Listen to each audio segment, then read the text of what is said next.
10 विज्ञान जैव प्रक्रम पाठ 13 के अंतर्गत हम श्वसन की क्रियाविधि के बारे में अध्ययन करेंगे।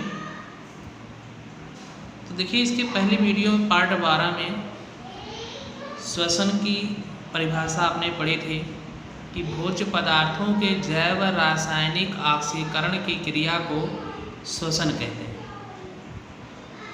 अब दूसरी चीज होती है श्वासोच्छ्वास। देखिए, श्वासोच्छ्वास में क्या होता है कि वायु को फेफड़े के अंदर ग्रहण करके पुनः फेफड़े से बाहर निकालने की क्रिया को श्वासोच्छ्वास कहते हैं, सांस लेना कहते हैं, या इसी को कहते हैं सांस लेना। तो चाहे आप श्वासोच्छ्वास कहिए, सांस लेना कहिए। तो देखिए, परिभाषा में श्वसन क्रिया में सांस लेना तथा उसे बाहर निकालने क्रिया को क्या कहते हैं? श्वासोच्छ्वास। चाहे ये परिभाषा लिख सकते हैं या आप लिख सकते हैं कि वायु को फेफड़े के अंदर ग्रहण करके पुनः फेफड़े से बाहर निकालने की क्रिया क्या कहलाती है? श्वासोच्छ्वास कहलाती है। श्वसन क्या है? श्वसन भोज्य पदार्थों के जैव रासायनिक ऑक्सीकरण की क्रिया को क्या कहते हैं? श्वसन कहते हैं। तो देखिए, श्वासोच्छ्वास में दो क्रिया होती है, इंस्पायरेशन और एक्सपायरेशन। हम इसकी चर्चा बाद में करेंगे। पहले हम श्वसन की क्रियाविधि के बारे में देखें। श्वसन क्रिया जो होती है, तो देखिए, श्वसन जो क्रिया है ये कई अंगों द्वारा होती है। तो कौन कौन अंग हैं? अंग है नाक है, कंठ है, स्वरयंत्र है, श्वास नली है, श्वसनिकाएँ हैं, श्वसनी है और फेफड़ा है। ठीक है, तो ये श्वसन क्रिया अंग होते हैं। तो हम इसका अध्ययन करते हैं कि देखिए, यहाँ पर क्या है? नाक। ठीक है, नाक। तो नाक क्या है? नाक के स्वतंत्र छोर पर एक जोड़ी छिद्र होते हैं जिसे बाह्य नासारंध्र कहते हैं। तो एक जोड़ी छिद्र होता है, इसी से हो करके वायु अंदर क्या करती है? प्रवेश करती है। अब इसी में देखिए, नाक जो होता है, दोनों जो नाक होते हैं उन छिद्रों के बीच एक झिल्ली होती है। ठीक है, क्या होती है? झिल्ली, जिसके कारण जो होता है दोनों रंध्र अलग अलग अपने नासापथ में खोलते हैं, एक दाएं एक बाएं, ये नासापथ में खोलते हैं। तो प्रत्येक नासारंध्र अपनी ओर के नासापथ में खुलता है, अलग अलग पथ होते हैं, उन पथ में खुलता है। ठीक है, तो नासापथ का जो अग्रभाग होता है उसे नासावेश में कहते हैं, इसको नासावेश में कहते हैं। तो इसी जो होती है श्लेष्मिक एक झिल्ली से ढकी रहती है जिस पे रोम लगे होते हैं। रोम मतलब बाल लगे होते हैं। और ये बाल जो होते हैं, पूछा भी आता है कि नाक में बालों की उपस्थिति से क्या अभिप्राय है? तो यह धूल के कणों एवं हानिकारक जीवाणुओं को अंदर जाने से क्या करते हैं? रोकते हैं। कैसे रोकते हैं? श्लेष्म का गुण चिपचिपा होता है और इसी चिपचिपेपन के कारण ये उसमें चिपक जाते हैं। ठीक है, और नष्ट हो जाते हैं। तो ये नासारंध्र हो गया, नासापथ हो गया, ये नासापथ है। अब आता है कि इसे नासापथ के बाद, ठीक है, क्या आता है? कंठ आता है, गला। तो गला जो होता है, ये गला क्या है कि जैसे देखिए, कंठ जो होती है यह वायुनाल का एक बक्सानुमा भाग होता है। ठीक है, क्या होता है? बक्सानुमा भाग होता है। तो यहाँ पर देखिए, ये जो भाग होता है, ठीक, ये एक उपास्थि की बनी होती है और 3 से 4 प्लेटें होती हैं, उनमें लगी होती हैं, जो उनकी कंठकोश कहलाती है। क्या कहलाती है? कंठकोश। और कंठकोश में वोकल कार्ड होते हैं, वाक रज्जु। ठीक है, और इन्हीं जैसे जो स्वर गुहा हमने यहाँ दिखाया, स्वर गुहा, तो ये वाक रज्जु होता है। इसी वाक और रज्जुओं में क्या होता है कि जो उनकी ध्वनि, उनकी वाक रज्जु में जो कंपन होता है, उसी कंपन के कारण ध्वनि उत्पन्न होती है। ठीक है, तो ये कंठ हो गया, मतलब मुख गुहा के पीछे का भाग ग्रसनी, और ग्रसनी के नीचे का भाग कंठ होता है। ठीक, तीसरा होता है श्वास, क्या कहते हैं, स्वर यंत्र, लैरिंग्स होता है, ये इसकी गुहा होती है, स्वर यंत्र की गुहा होती है, और स्वर यंत्र की जो गुहा है ना, यही कंठकोश बनाती है, स्वर गुहा बनाती है।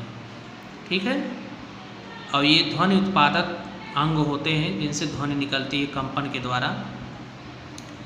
अगला इसमें श्वास नली। देखिए श्वास नली जो होता है, इसमें क्या है कि ये लगभग श्वास नली जो होती है, यह 10 से 12 सेंटीमीटर लंबी तथा गर्दन जो होता है, गर्दन, ये गर्दन वाला भाग है, गर्दन की पूरी लंबाई में स्थित होती है।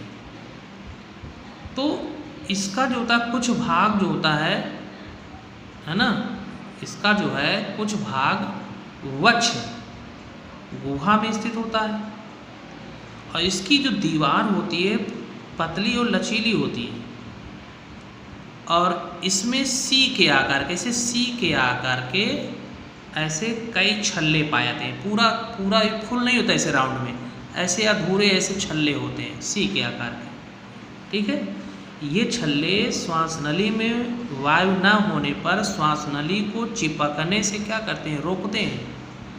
ठीक है, ताकि श्वास नली चिपकने ना पाए। तो यहाँ पर क्या होता है कि देखिए जो श्वास नली है, यह वक्ष गुहा में आकर दो शाखाओं मतलब ब्रांचेज, ये जिसे है ये दो भागों में बढ़ जाती है। भाई ये ट्रैकिया श्वसनी है। ठीक है, बात समझाई। और ये जो होता है ट्रैकिया जो होता है, ये तो भाग ट्रैकिया का हो गया, ये ट्रैकिया हो गया। लेकिन ये दो भाग बटा ये श्वसनी है, श्वसनी, ये वायुनाल, ठीक, या श्वासनाल इसको कहते हैं, ये श्वसनी हो गई। श्वसनी जब फेफड़े के अंदर जाती है तो श्वसनिकाएँ विभाजित हो जाती है। तो यहाँ पर जो श्वास नली है, श्वास नली ये है, कई सी के आकार की उपास्थि में छल्ले होते हैं, बात समझाइए। लेकिन इसके आगे जो होता है श्वास नली दो भागों में बढ़ जाता है, तो जो दो भागों में बढ़ता है उसको कहते हैं श्वसनी कहते हैं। ठीक, यही जो श्वसनी होती है, दो भागों में बढ़ती, यही फेफड़े के अंदर क्या करते हैं, प्रवेश करने के पश्चात कई महीन शाखाओं में बढ़ जाते हैं, जिसे श्वसनिकाएँ कहते हैं। अब यहाँ पर हम समझते हैं, ये देखिए ये श्वास नाल हो गया या वायुनाल हो गया। अब ये दो भागों में बढ़ गया, इसको श्वसनी, और फिर श्वसनी जब फेफड़े के अंदर प्रवेश करती है तो कई महीन शाखाओं में बढ़ती है, इसको श्वसनिकाएँ कहते हैं। ठीक, तो प्रत्येक श्वसनिका अंत में फुफ्फुस के वायु कोशों में गुब्बारे जैसी रचना बनाकर समाप्त है। देखिए ये गुब्बारे जैसी रचना है, इसी को वायु कोश कहते हैं। ठीक है, ऐसी वायु कोश में गैस भरा जाता है, तो कूपिकाओं की भित्ति में रुधिर वाहिनियों का एक जाल बना होता है, जाल बिछा होता है। ठीक, तो कूपिका की रुधिर वाहिका का रुधिर जो होता है, इसी कूपिका की वायु से ऑक्सीजन को लेकर के शरीर की समस्त कोशिकाओं तक पहुंचाता है।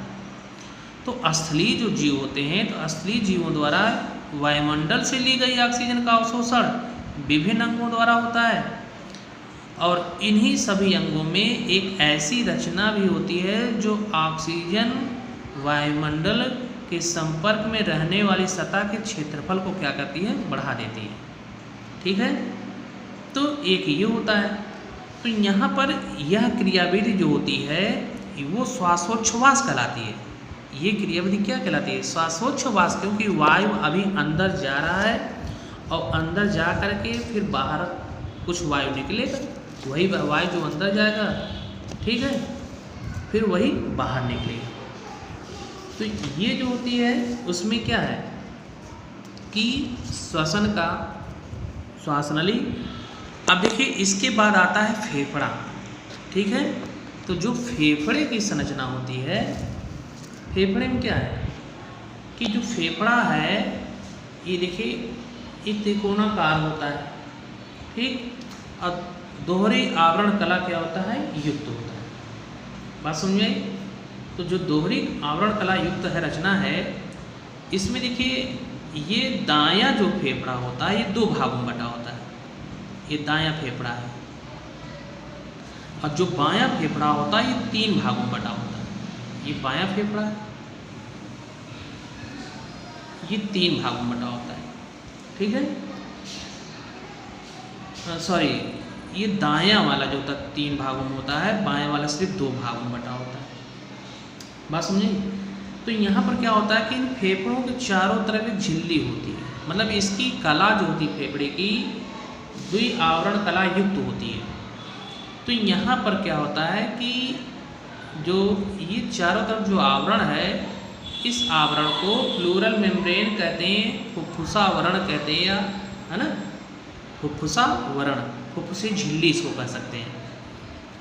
अब देखिए क्या है कि ये फुफ्फुसी झिल्ली जो होती है, इन झिल्लियों के बीच में एक तरल पदार्थ होता है जिसे फुफ्फुसीय द्रव कहते हैं।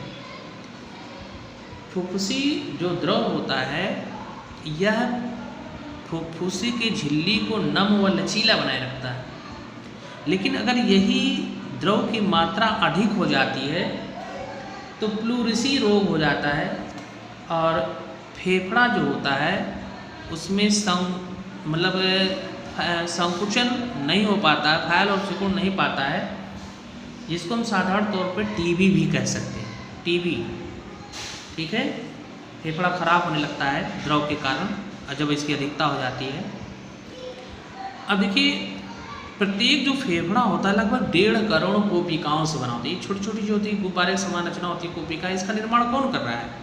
निर्माण तो श्वसन इकाई कर रही है ना। श्वसन इकाई जब अंदर प्रवेश करती है महीन ब्रांचेज में होती है, तो इसके सिरे जो होते हैं इसे गुब्बारे के समान कोशिकाओं जैसी रचना बनाते हैं, तो इसी में जब वायु भरी जाती है तो 1.5 करोड़ कोशिकाओं से बना होता है। फेफड़े का निर्माण जो होता है 1.5 करोड़ कोशिकाओं से होता है। जहाँ से ये श्वसनिकाएँ अंदर प्रवेश करती है इसको हाइलम कहते हैं, नाभिक कहते हैं। ये हाइलम है, नाभिक इसके अंदर प्रवेश करती है, ठीक।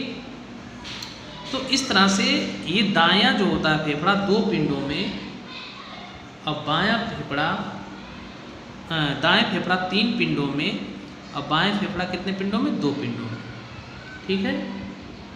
तो एक जो होता है उच्च पिंड हो गया, मध्य पिंड हो गया, उच्च पिंड, मध्य पिंड, निम्न पिंड, और ये उच्च पिंड और निम्न पिंड, ठीक।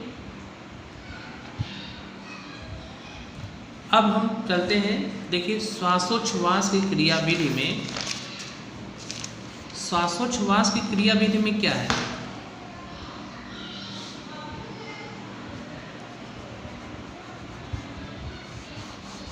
श्वासोच्छ्वास की क्रियाविधि,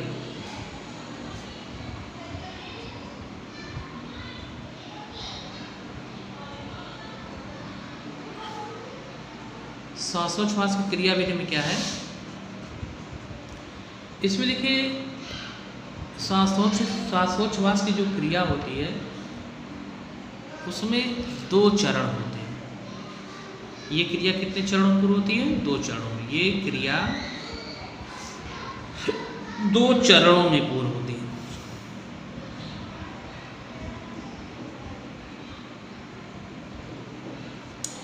नंबर 1 होता है इसका निश्वसन। नंबर क्या है? निश्वसन। इसको इंग्लिश में कहते हैं इंस्पायरेशन।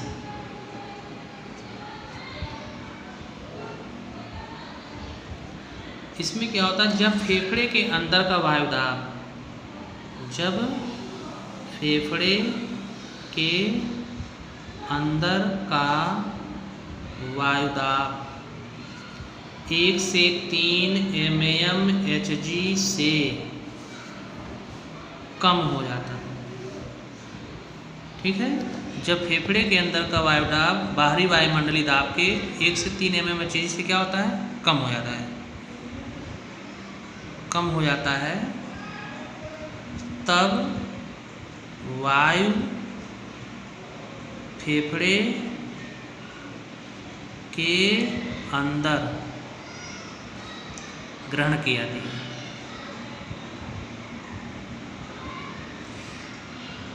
इस क्रिया को क्या कहते हैं? निःश्वसन कहते हैं। निःश्वसन कहते हैं इस क्रिया को, निःश्वसन कहते हैं। इस क्रिया को निःश्वसन कहते हैं। ठीक है, इस क्रिया को निःश्वसन कहते हैं। तो निःश्वसन में क्या होता है कि जैसे हम नी नहीं रहेगा बेटा, नी विसर्ग नहीं रहेगा, निःश्वसन खाली। निःश्वसन कहते हैं, इंस्पायरेशन कहते हैं इस क्रिया में। जैसे हम श्वसन, सांस अंदर को भरें, खूब तेज जैसे भरेंगे तो देखेंगे वक्ष भाग फूल जाता है और डायफ्राम चपटा हो जाता है। ठीक है, इस क्रिया में वक्ष भाग फूल जाता है। इस क्रिया में वक्ष भाग फूल जाता है तथा डायफ्राम चपटा हो जाता है। ठीक, वहीं पर होता है एक्सपायरेशन, निःश्वसन या उच्छ वसन, इसको कहते हैं एक्सपायरेशन।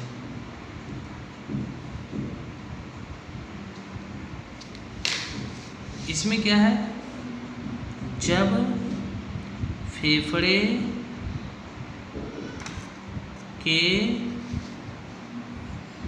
अंदर का वायु दाब बाहरी वायुमंडलीय दाब के 1 से 3 mmHg से अधिक हो जाता है,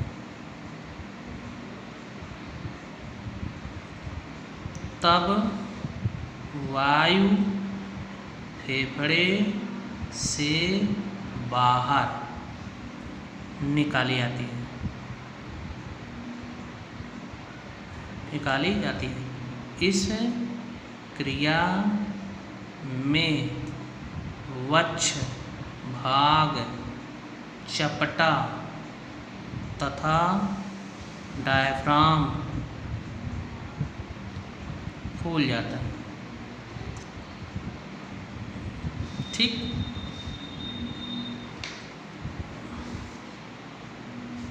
इस क्रिया में वक्ष भाग चपटा तथा डायफ्राम फूल जाता है। तो इसको क्या कहते हैं? निःश्वसन कहते हैं।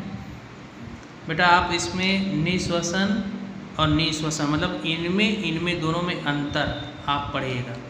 ठीक है, ओके, धन्यवाद।